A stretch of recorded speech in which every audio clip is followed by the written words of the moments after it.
Hi Sis Mariel, thank you sa pag-comment. Ilang minuto po bago makatulog? For me, sisi 1 to 2 hours.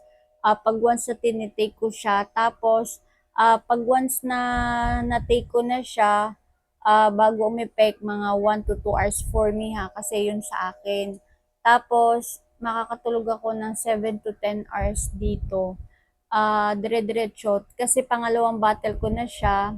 Kaya hindi ako nagpapakawala talaga pagka once na hirap ako makatulog. Ito talaga tinitake ko melatonin ng Vita Sleep Well.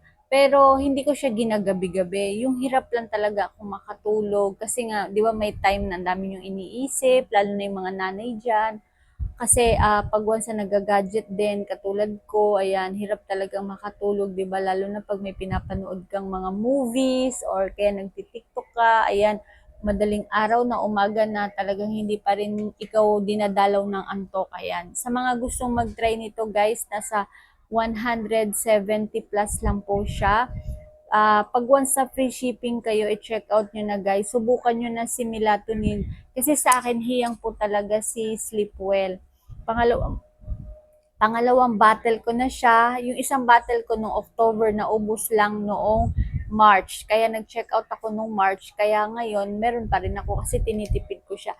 Hindi kasi ako pwedeng magpakawala nito kasi may time kasi talaga hirap tayong makatulog, di ba? So ayan, thank you sa pag-comment, Sis Mariel. Ganda.